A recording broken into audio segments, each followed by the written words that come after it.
வணக்கம். செல்வகுமாரின் மாலை வானிலை ஆய்வு அறிக்கை. அதிகாரப்பூர்வ வானிலை அறிக்கைக்கு இந்திய வானிலை ஆராய்ச்சித்துறை அறிக்கையை பார்க்கவும். 2025 ஆகஸ்ட் 15 வெள்ளிக்கிழமை மாலை 3 மணி நிலவர ஆய்வு அறிக்கை. தற்பொழுதும் ஆங்காங்கே எதிர்பார்த்தது போல மழைப்பொழிவு தொடங்கி இருக்கிறது. பட்டுக்கோட்டை பகுதியில் தொடங்கிய மழை வேதாரண்யம் வரைக்கும் லேசான மழை கொடுத்து கொண்டு போய்கொண்டிருக்கிறது. வேதாரண்யம், கோடியை, அதாவது தோப்புத்துறை, ஆறுகாட்டுத்துறை, 4 வேதபதி, பெரிய குத்தகை வரைக்கும், பட்டுக்கோட்டை முதல் வேதாரண்யம் வரைக்கும் இந்த மழைப்பொழிவை கொண்டு செல்லும் என்று எதிர்பார்க்கப்படுகிறது. இது மேக உற்பத்தி. இப்படி பல்வேறு மாவட்டங்களில் ஆங்காங்கே மழைப்பொழிவு தான் இப்பொழுதும். அடுத்து பார்த்தீங்கன்னா ராமநாதபுரம் மாவட்டம் தொண்டிக்கு வடக்கே மணமேல்குடிக்கும் தொண்டிக்கும் இடைப்பட்ட ஜெகதாப்பட்டினம், கோட்டப்பட்டினம் இந்த பகுதிகளிலையும் மழை. திருப்புணவாசல் இந்த பகுதிகளிலையும். அடுத்தபடியே சிவகங்கை மாவட்டத்திலையும் மழை ஆங்காங்கே, தேவக்கோட்டை மற்றும் சிவகங்கை இடைப்பட்ட பகுதியில். அதே போல் மதுரை மாவட்டம், திண்டுக்கல் மாவட்டம் நத்தத்திற்கு வடக்கே அய்யலூர் மற்றும் துவரங்குறிச்சி இடைப்பட்ட பகுதி, அதாவது இன்னும் சொல்ல போனால் வலசை, விஎஸ்கே வலசை, நத்தத்திற்கும் அய்யலூருக்கும் இடைப்பட்ட பகுதி, திண்டுக்கலுக்கும் துவரங்குறிச்சிக்கும் இடைப்பட்ட பகுதி, அதாவது திண்டுக்கலுக்கும் திருச்சி மாவட்ட கோயில்பட்டிக்கும் இடைப்பட்ட பகுதி மழை. திருச்சி மாநகரத்திற்கே நனைக்கும் மழை. துறையூர் நனைக்கும் மழை தொடங்கியிருக்கு. அப்புறம் பார்த்தீங்கன்னா கிருஷ்ணகிரி மாவட்டத்தில் பரவலாகவே கொஞ்சம் மழை தெரியுது. தருமபுரிக்கும் பெங்களூருக்கும் இடையில் கிருஷ்ணகிரி மாவட்டம் மழை. கர்நாடக பகுதிகளில் கொஞ்சம் பரவலாகவே மழை. அடுத்தபடியாக பார்த்தீங்கன்னா கல்வராயன் மலைப்பகுதிகளையும் மழை. அப்புறம் ஆந்திர எல்லையோர திருவள்ளூர் மாவட்டத்தில் மழை, அதாவது பொன்னேரிக்கும் வடக்கே பழவேற்காட்டுக்கும் பொன்னேரிக்கும் இடைப்பட்ட பகுதி ஆந்திர எல்லையோரத்தில் நல்ல மழை. இன்னும் பார்த்தீங்கன்னா அரக்கோணத்திற்கும் சென்னைக்கும் இடையிலேயும் மழை.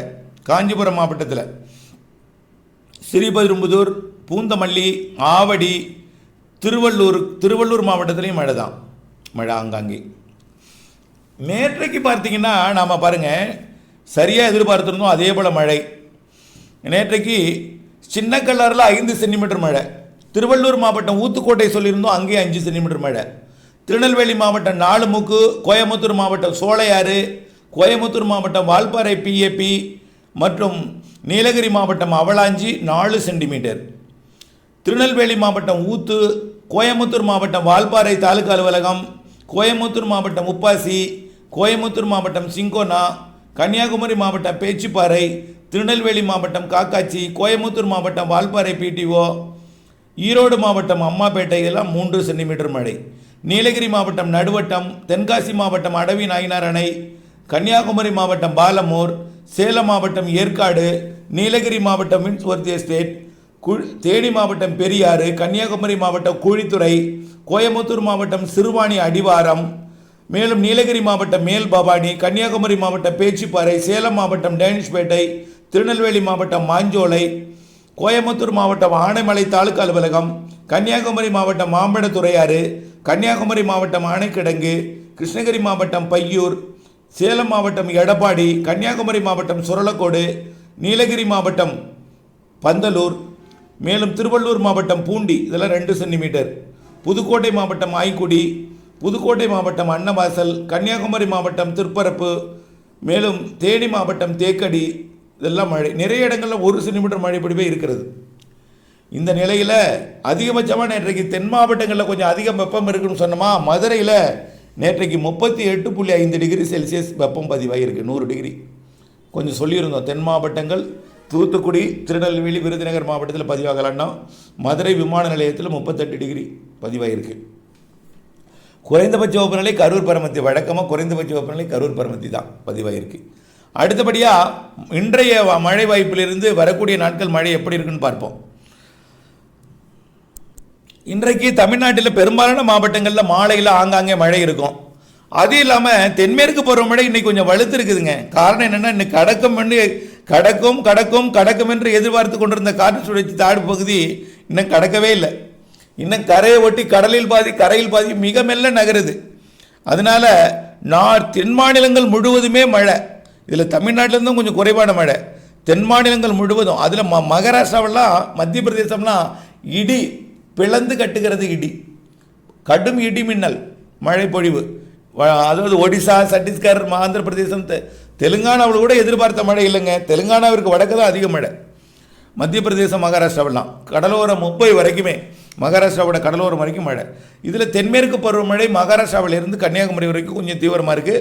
இன்றைக்கு காலையிலிருந்து பொள்ளாச்சி மற்றும் முக்கோணம் வரைக்கும் கொஞ்சம் சாரல் அடிக்கடி வந்துகிட்டே இருக்கும். எதிர்பார்த்தது வந்து மெல்லிய தூரல் சாரல் தான் எதிர்பார்த்துருந்தோம். ஆனால் விட்டு விட்டு விட்டு விட்டு சாரல் இன்றைக்கு வந்து கொண்டே இருப்பதாக தெரிகிறது. இன்னும் வந்து அப்பாச்சி கவுண்டர்லேருந்து தகவல் கிடைக்கல, வந்து கொண்டு இருக்க வேண்டும். தொடர் சாரலாக காலை 8 மணிலிருந்து இப்பொழுது வரைக்கும் அந்த சாரல் வந்து கொண்டே இருக்கும். நாளையும் இந்த சாரல் தான் தெரியுது. இப்போ பார்த்தீங்கன்னா இன்றைக்கு தமிழ்நாட்டில் எல்லா மாவட்டங்களுக்கும் ஆங்காங்கே ஒரு நனைக்கும் மழைப்பொழிவு இருக்கும், பரவலாக இருக்காது, ஆங்காங்கே இருக்கும். இந்த சாரல் நாளைக்கும் தெரியுதுங்க. கோயம்புத்தூர் மாவட்டத்தோட கேரள எல்லையோர பகுதி, திருப்பூர் மாவட்டம். ஆனால் இன்றைய விட குறைவாக தான் தெரியுது. கவலைப்படாதீங்க. இதில் நிறைய பேர் வெங்காய அறுவடை வச்சுருக்கீங்க, கவலைப்படாதீங்க. நாளைக்கு வெங்காய அறுவடை பண்ணலாம். தக்காளி அறுவடை, அதாவது இந்த தொழிலாளர்களுக்கு தக்காளி அறுவடை செய்யக்கூடிய தொழிலாளர்களுக்கு இடையூறு கொடுக்கும் மழையாக இருந்தாலும் இன்றைக்கு நாளை நீங்கள் அந்த அறுவடையை செய்யலாம். தக்காளி, வெங்காயம் எல்லா அறுவடையுமே செய்யலாம், அதில் எந்த பிரச்சனையும் இல்லை. அதே போல் தமிழ்நாட்டில் உள் மாவட்டங்களில் பெய்து கொண்டிருக்கக்கூடிய மழை கூட இன்றைய அளவு கூட நாளைக்கு இருக்காது. கொஞ்சம் இருக்கும், அறவே இல்லைன்னு சொல்ல முடியாது. மேற்கு தொடர்ச்சி மலையிலையும் இருக்கும், அதே போல் டெல்டா உள்ளிட்ட அனைத்து மாவட்டங்களையும் ஆங்காங்கே இருக்கும். ஆனால் பெரிய அளவில் இருக்காது. இன்னொன்று சிறப்பு என்னென்னா, நம்ம எதிர்பார்த்து கொண்டிருக்கக்கூடிய அந்த நிகழ்வு கரை கடந்தால் தான் தெலுங்கானாவில், ஆந்திர பிரதேசத்திலாம் நிறைய மழைப்பிடிப்பை கொடுக்கும்.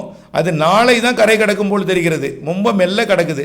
எதிர்பார்த்தது வந்து 15ஆம் தேதி, 16ஆம் தேதி கிடக்கும்னா இன்னும் நகரலை. ஒரு பிரிவை விட்டுட்டு போகணும்னா உள்ள விட்டுட்டு முழுமையாக அது விடுபட்டு செல்லவில்லை. தொடர்ந்து கரையோரமாகவே இருந்து கொண்டே இருக்கிறது அந்த காற்றழுத்த தாழ்வு பகுதி. நாளை கடக்கும் என்று எதிர்பார்க்கப்படுகிறது. நாளை முற்றிலுமாக தெலுங்கானா, ஆந்திர பிரதேசத்தில் நாளை தான் நிறைய மழைப்பிடிப்பு தெரிகிறது. ஆக அது அப்படியே தொடர்ந்து மேற்கு நோக்கி நகரும் பொழுது 19ஆம் தேதி வரைக்கும் தெலுங்கானா, ஆந்திர பிரதேசம் எல்லாமே மழை அதிகமாக தான் இருக்குது. தமிழ்நாட்டை பொறுத்த வரைக்கும் ஒரு 3 நாள் இந்த மழைப்பிடிப்பு இருக்கும். ஆங்காங்கே ஒன்றே ஒன்று சொல்கிறேன் கேளுங்க. தென்மேற்கு பருவமழை இன்றைக்கு அறுவடையை பாதிக்கும் வகையில் திருப்பூர் மாவட்டம், முக்கோணம் மற்றும் சமத்தூர், அதாவது கோயம்புத்தூர் மாவட்டம் சமத்தூர் இந்த பகுதியெல்லாம் இருக்குது. அந்த மழை நாளை இருக்காது, குறைந்து விடும். நாளை கண்டிப்பாக அறுவடை செய்யலாம். நாளை மறுநாள் நல்லாவே அறுவடை செய்யலாம். தமிழ்நாட்டிலே ஆங்காங்கே பெய்யக்கூடிய மழை பெரிய மழையாக இருக்காது. அதிகபட்சமாக நீலகிரியிலையும் வால்பாறையிலையும் 5 சென்டிமீட்டர் பெய்யும்னு எதிர்பார்த்துருந்தோம். ஆனால் இன்றைக்கி வால்பாறையில் 8 சென்டிமீட்டர் பெய்யும்னு எதிர்பார்க்கப்படுகிறது. 8 சென்டிமீட்டர் பெய்யலாம், 10 கூட பெய்யலாம். இன்றைக்கு ஒரு நாள் மட்டும்தான் கொஞ்சம் அதிகம் தெரியுது, கடக்காததின் காரணமாக. ஆனால் நாளை கடந்துட்டுனா இதோட வேகம் குறைஞ்சிரும். நாளை கடக்க தொடங்கிட்டுனா அப்போ காற்று எங்கே போகும்? கர்நாடகா, மகாராஷ்டிரா வழியாக திசை மாறி இருக்கும். நாளை தமிழ்நாட்டில் வெப்பசலன மழையும் இருக்கும், ஆங்காங்கே இருக்கும். கிழக்கு காற்று சந்திப்பின் காரணமாக எதுவுமே எங்கே பெய்தாலும் 5க்கு மேலே இருக்காது, 15 நிமிடத்துக்கு மேலே இருக்காது, ஒரு அதிகபட்சமாக அரை மணி நேரத்துக்கு மேலே இருக்காது. அதுவும் பரவலாக இல்லை, ஆங்காங்கே. இது எதையுமே பாதிக்காது. அறுவடை இருந்தால் கொஞ்சம் நினைக்கும் போகும், இந்த மாதிரியான பிரச்சனை தான் இது எல்லா மாவட்டங்களுக்குமே இருக்குது. தொடர்ந்து இந்த மழைப்பிடிப்பு மாத இறுதி வரைக்கும் இந்த இடையூறுகள், குறுக்கீடுகள் எல்லாம் இருக்குமே தவிர பெரிய மழை இல்லைன்னு தான் சொல்லலாம். தென்மேற்கு பருவமழையும் மீண்டும் அடுத்த சுற்றின் மழைப்பிடிப்பும் வரக்கூடிய 19, 20, 21 கொஞ்சம் தீவிரமாக இருக்கும். தமிழ்நாட்டில் வெப்பசலன மழைப்பிடிப்பும் கொஞ்சம் தீவிரமாக இருக்கும். கொஞ்சம் ரொம்பலாம் கிடையாது. இந்த 1/4 மணி நேரம் பெய்கிற மழை, அரை மணி நேரம் இருக்கும், அவ்வளோதான். இந்த கடந்த வாரம் பெய்தது போல் அடைத்து கொண்டு ஒரு அச்சுறுத்து மழை அதெல்லாம் இப்போ இல்லவே இல்லை. 15 நிமிஷம், அரை மணி நேரத்துக்கு மேலே எங்கேயுமே மழை இருக்காது. அரை மணி நேரங்கிறது அதிகபட்சம். 15 நிமிஷம், 10 நிமிஷம் தான் எங்கேயுமே பெய்யும். மிக வேகமாக நகர்ந்துடும். ஒருவேளை திருவள்ளூரில் பெய்தாலும் ஒரு அரை மணி நேரம் பெய்யலாம், அப்படிப்பட்ட இடங்கள் தான். மேற்கு தொடர்ச்சி மலையில் இந்த சாரல் மழை ஒரு அரை நாள் நீடித்தாலும் அது நாளைக்கு இந்த மாதிரியான வாய்ப்பு இல்லை என்று தான் சொல்லணும். மாத இறுதியில் கொஞ்சம் வெப்பசலன மழை தென் மாவட்டங்கள், அதாவது 3ஆவதாக வரக்கூடிய நிகழ்வு இருக்குல்ல, இந்த 22ஆம் தேதிக்கு மேலே அது கொஞ்சம் தென் மாவட்டங்களுக்கும் டெல்டா மாவட்டங்களுக்கு, எல்லா மாவட்டங்களுக்குமே ஆங்காங்கே கொஞ்சம் கூடுதல் பரப்பில் மழை இருக்குது. அதுவும் பெரிய அளவிலே பாதிக்கும் மழை இல்லை, மிதமான லேசான மழை அப்படி தான் தெரியுது. ஆகஸ்ட்டு இறுதி வரைக்கும் அந்த மிதமான மழை, லேசான மழை 1/4 மணி நேரம், அரை மணி நேரம் மழையாக தான் தெரியுது. பெரும்பாலான மாவட்டங்கள் ஒதுக்கி மேற்கு தொடர்ச்சி மழையிலேயே அப்படி தான், பெரிய பாதிப்பு இல்லாத மழை தான். இன்றைக்கு பெய்தது போல் நாளைக்கு இருக்காதுன்னு சொல்லிட்டால் எச்சப்பட வேண்டாம். அதே போல் செப்டம்பர் மாதம் 8ஆம் தேதிக்கு மேலே தான் நம்மளுக்கு வந்து அதிக மழையே. அது வரைக்கும் நீங்கள் ஒரு பெரிய மழை இருக்காது. செப்டம்பர் 8லேருந்து அக்டோபர் 14 வரைன்னு திரும்ப திரும்ப சொல்லிகிட்டே இருக்கேன். வலுவான நிகழ்வு இருக்குது, வலுவான மழை இருக்குது. தென் மாநிலங்கள் முழுவதும் குறிப்பாக ஆந்திர பிரதேசம், தெலுங்கானா, கர்நாடகா அதிக மழை. தமிழ்நாடு, கேரளா, இது கேரளாவில் அதிக மழை தான். மேற்கு தொடர்ச்சி மலையிலையும் தமிழ்நாட்டிலையும் வளிமண்டல சுழற்சி இருந்து கொண்டு மழை பொழிவை தரும். தொடர்ந்து இணைந்திருங்கள் அப்டேட்ஸுடன். நன்றி.